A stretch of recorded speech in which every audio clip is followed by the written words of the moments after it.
everyone, in this video we are going to cover types of inflation based on rate of growth of prices.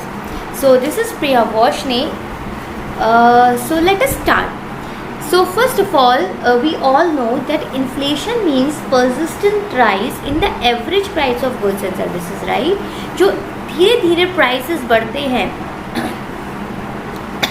Goods and services के, उसको हम inflation बोलते हैं.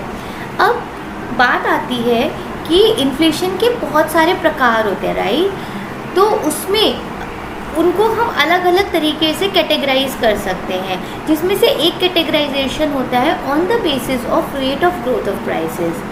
So if I classify the inflation on that basis, so I can classify that into approx 5 categories, that is creeping, trotting, galloping, runaway and hyperinflation.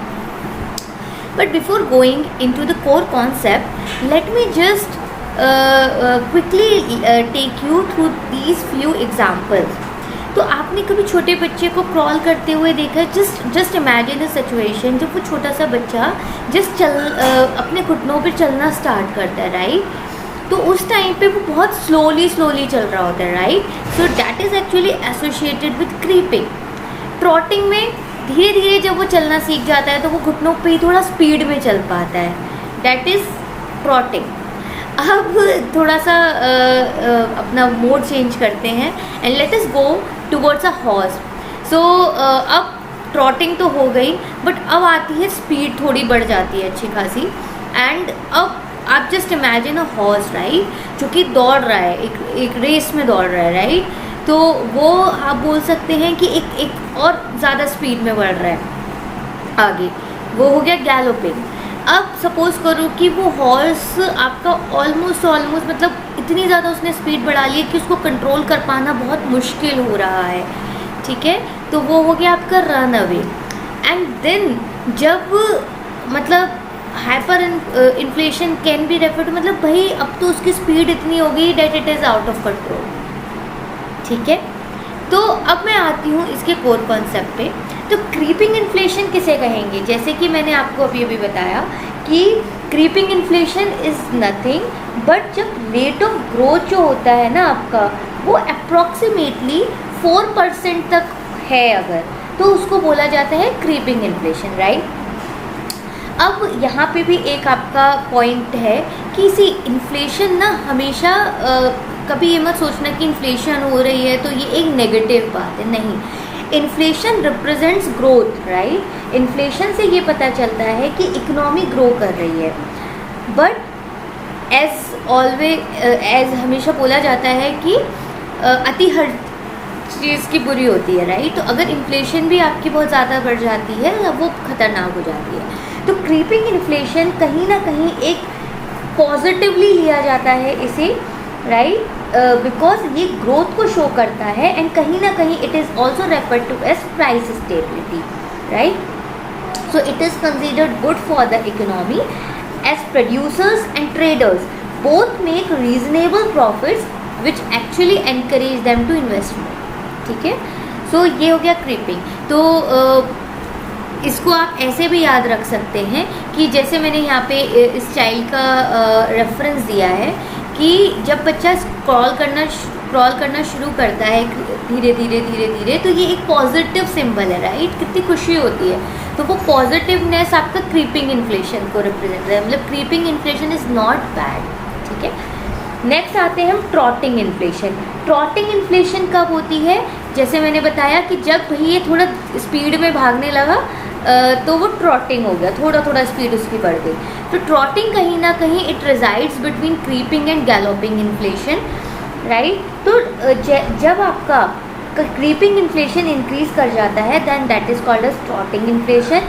If it is not controlled, right, then it may accelerate into galloping inflation which may be around 8 to 10% a year, right?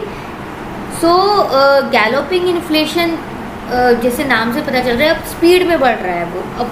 अब मतलब थोड़ा सा ये जो है danger का sign आना start हो गया है, बिकॉज ज़्यादा इन्फ्लेशन अगर होता है तो वो दिक्कत हमेशा हर्ट करेगा, राइट, बहुत ज़्यादा है तो, बिकॉज लोगों की परचेजिंग पावर डिक्रीज कर जाती है, जो नॉर्मल चीज़ें which a person needs for their livelihood उसको भी इकट्ठा करना उसके लिए थोड़ा मुश्किल होता चला जाता है, right. So if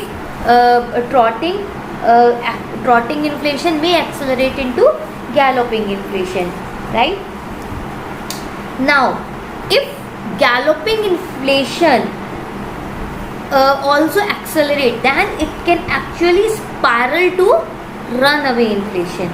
So runaway inflation also resides between this phase, galloping and hyperinflation. As I have said कि हॉर्स इतनी ज़्यादा स्पीड में भागने लगा है कि उसको अब कंट्रोल कर पाना मुश्किल हो रहा है, लेकिन इट इज़ स्टिल कंट्रोलेबल अगर प्रॉपर मेजर्स लिए जाएँ तो रन अवे इन्फ्लेशन भी कहीं ना कहीं वही आपका हो गया कि जब आपका गैलोपिंग इन्फ्लेशन आपका स्पायरल करके मतलब it is actually increasing, right. इसके बाद आपका आता है हाइपर इन्फ्लेशन। अब तो भैया नाम से ही समझ में आ रहा है।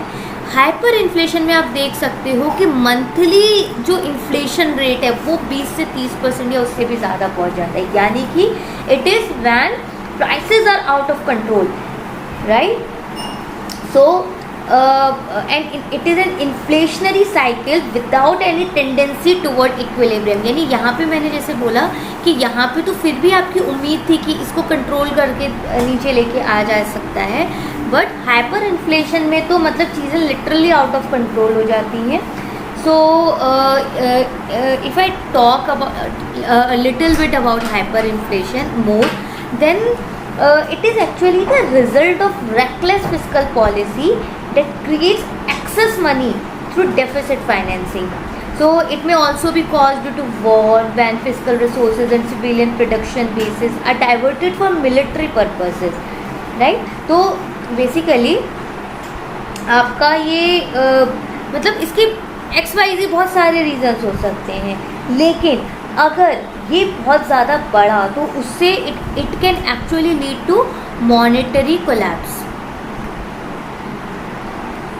Right. It can actually lead to monetary collapse, यानी कि मॉनेटरी कोलैप्स का क्या मतलब है कि मनी जो है it actually loses its value,